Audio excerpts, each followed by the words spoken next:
Hello friends, how are you? Hope you are doing well. So today we are starting new discussion related to the interviews questions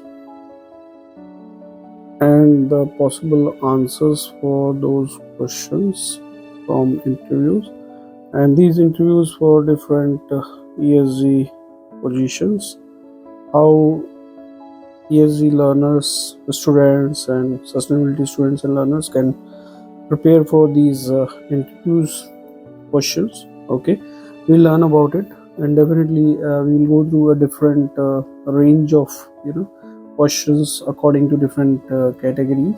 First we will go through general ESG questions of you know so we'll start from the basics, right?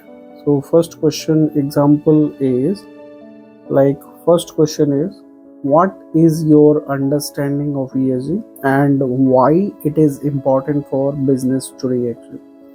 So for this question, the answer what students or learners you can give, ESG stands for environmental social governance, and these criterias are essential for evaluating how the companies are managing risk and opportunities related to the sustainability. So basically we talk about the evaluation criterias, okay, for sustainability performance evaluation. ESG is important. Why? Because it reflects how well a company is positioned for long-term success, reducing operational risk, enhancing the reputation, okay, and meeting the growing expectations of multiple stakeholders. Like examples are like investors, regulators, consumers, customers, etc. So we answered for the question, what is the understanding of ESG and why it is important for today's business environment. Okay, now let us see another question. Question number 2, how do you stay updated on current ESG trends and regulations? So this question is about current ESG trends and regulatory changes. Okay, so answer can be like, I stay updated by following ESG related publications, attending webinars, attending conferences, okay, also subscribing to news from organizations like GRI, SASB, Sustainability Accounting Standard Board, and engaging in industry forums. Also, I monitor regulatory changes through websites from the regulatory agencies and international policy agencies. So that's how I keep updated myself for current ESG trends and regulations. Now let's see another question. Third question is, can you explain how ESG can impact a company's financial performance? So this question is about ESG's impact on financial performance of the organization. So can you explain how ESG can impact a company's financial performance? Our answer can be yes. A strong ESG strategy can lead to improved financial performance by mitigating the risk, very important, mitigating risk such as regulatory penalties, environmental damage costs, and reputational damages. It also unlock new opportunities like attracting investments from ESG focused funds, improving operational efficiencies, and increasing customer loyalty due to companies' sustainability efforts. Okay, so what we have learned from this, the companies can impact because of high ESG score, they can impact their financial performance. How? Unlocking new opportunities, attracting investments, improving operational efficiencies, and increasing the consumer loyalty. Okay, so let's see next question now. Question number 4 is about, what are the key environmental factors that you think companies should focus on. So in this question we are focused on environmental factors. Okay, here we are talking about, like, answer can be key environmental factors include carbon emission reductions or GHG emission reductions, energy efficiency, water usage, waste management, resource conservation, and environmental risk mitigation. Example, climate change and supply chain sustainability.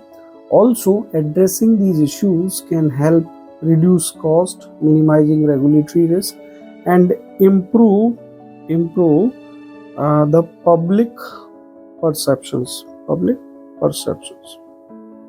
Okay. Now let's see another question. Next question is about how do you assess the environmental impact of a company's operations. So it's about environmental impact assessments. Okay, and the answer can be, I would assess the environmental impact through metrics such as carbon emissions, energy consumptions, water usage, and waste generated. So we are concerned about matrices here. We talk about matrices, focusing on matrices, different environmental matrices. Also, this can be done by conducting energy audits, reviewing supply chain practices, and also utilizing environmental impact assessment. I would also ensure that the company complies with relevant environmental regulations and also industry standards. So that's how we will assess the environmental impact of company's operation. Now let's see another question. Question number 6, we can say, how do you measure and reduce a company's carbon footprint? Okay, so measure and reduce carbon footprint.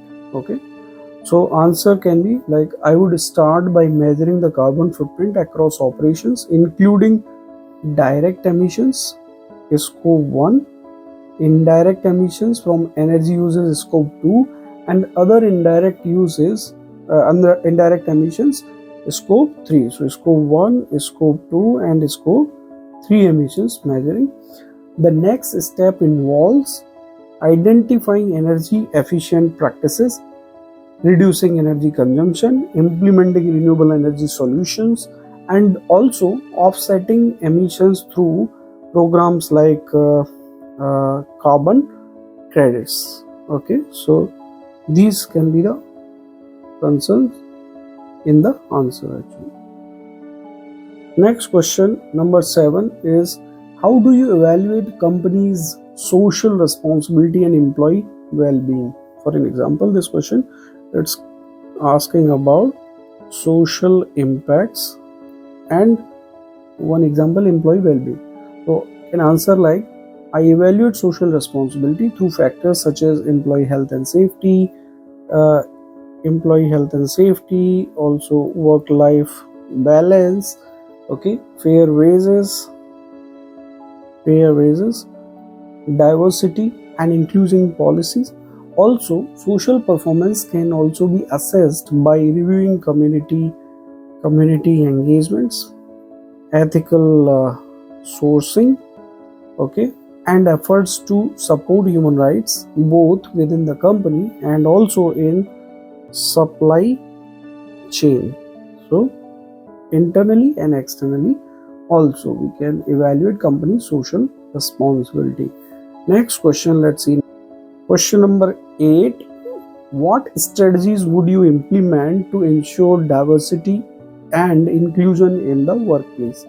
So the answer can be, for this question, I would promote diversity and inclusion by fostering an inclusive recruitment process, ensuring equal opportunities for all employees, also providing training on unconscious bias,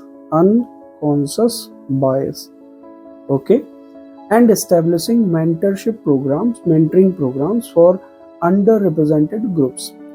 Then regular diversity audits, transparent reporting on diversity metrics are also the key for this actually. Then let's see next. Question number 9. Can you describe how you would handle a company's social impact reporting? Social impact reporting. Okay, social impact reporting. So answer like, I would work on creating clear, concise reports that include quantitative matrices such as employee satisfaction, employee satisfaction, diversity ratios, okay, community involvement, and charitable contributions, philanthropy, charitable contributions. Okay. Additionally, quantitative qualitative aspects such as stakeholder feedback, social initiatives would also be incorporated. I would also ensure that the report aligns with the international standards like GRI and SASB. Okay. Let's see another question now. Next, question number 10. What is your approach to implement strong corporate governance practices in the organization? So answer can be related to this. My approach includes establishing a clear governance framework that will outline roles and responsibilities, promoting transparencies, ensuring accountability through regular audits, and also reporting, and fostering ethical decision making at all levels. Additionally, I would advocate for robust policies on anti-corruption, executive compensations tied to ESG goals, and diverse representation on the board. Next question. Question number 11. How do you ensure compliance with ESG related regulations and standards? Compliances for ESG related regulations and standards. Now the answer can be for this. To ensure compliance, I would implement a compliance management system that includes monitoring regulatory updates, the basically changes, training the staff, and conducting internal audits. I would also create a transparent ESG reporting system and engage with legal experts to ensure the organization is fully aligned with relevant regulations such as like EU non-financial reporting directives or SEC's climate disclosures or stock exchange reporting requirements, right? Let's see another question now. Question number 12 is, how do you manage conflicts of interest within the company in relation to governance? How do you manage this? So answer for this is, I would ensure that there are clear guidelines, okay, for identifying and managing conflicts of interest. So there is a particular mechanism. This includes implementing policies that require transparencies in decision making, conducting periodic reviews, okay, of board members and their financial interests, and ensuring that personal interests do not interfere with corporate governance decisions. Let's see another question. Question number 13. How do you integrate ESG factors into a company's overall strategy?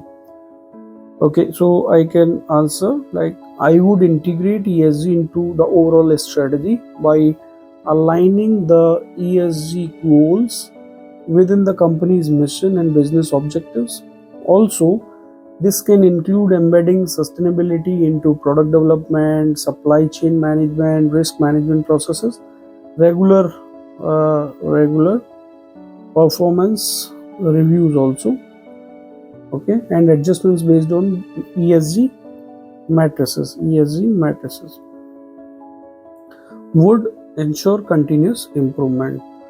Okay, so next question number 14. Can you walk us through a project where you implemented an ESG initiative? Very interesting question. Okay, so answer can be, in my previous role, let's say, in my previous role, I led a project to reduce the company's carbon emissions by 20% over 5 years. Okay, this involved conducting an energy audit, implementing energy saving technologies, shifting to renewable energy sources, and improving waste management practices. We also engaged employees and stakeholders in the sustainability initiatives, and also reported the progress through annual ESG annual ESG reports. So these are the ESG initiatives. Okay, let's see another question now. Question number 15 is, how do you prioritize ESG goals in a company with limited resources? So answer can be like, I would prioritize ESG goals based on materiality, focusing on the areas that have the most significant impacts on both sustainability and business performance. So for instance, addressing regulatory compliance or energy consumption might take precedence. I would also look for cost-effective solutions such as improving operational efficiency or leveraging existing assets. Next question now. Question number 16. What do you think are the key challenges in implementing ESG programs, and how would you overcome them?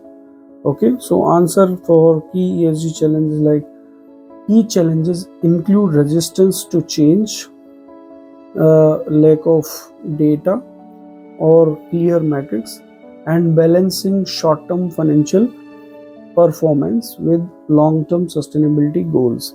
Okay, I would overcome these by fostering a strong organizational commitment,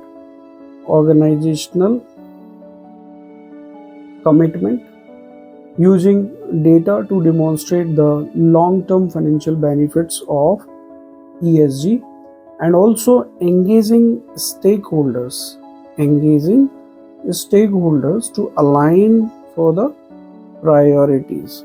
Okay, align for the priorities. Yeah, next question now. Question number 17. How would you approach stakeholder engagement in relation to ESG efforts? Approach stakeholder engagement. Answer can be, I would identify key stakeholders such as employees, investors, customers, and local communities, and regular engagement with them, regularly engaging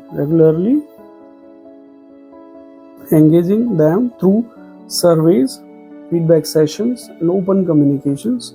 Also, transparency in reporting, addressing concerns, and ensuring stakeholders are involved in decision making that can help create shared ownership of ESG initiatives. Next question now. Question number 18. What frameworks and standards are you familiar with for ESG reporting? Standards and frameworks. So answer can be, I am familiar with several ESG reporting frameworks, including Global Reporting Initiative (GRI), Sustainability Accounting Standards Board (SASB), and Task Force on Climate-related Financial Disclosures.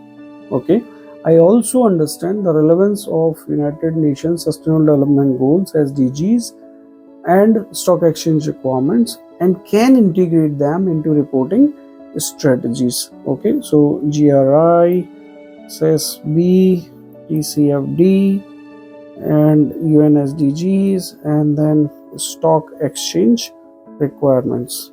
Okay, next question. How do you question number 19. How do you ensure transparency and accuracy in ESG reporting? Transparency and accuracy in ESG reporting. So answer can be like, to ensure transparency and accuracy, I would ensure that the data collection processes are robust, accurate, and verifiable. Okay, also regular audits and third-party verification can provide external validation. Additionally, reporting should be consistent, accessible, and aligned with international standards to maintain credibility with investors and stakeholders. Next question. Question number 20. What are the key matrices would you focus on when developing an ESG report for a company?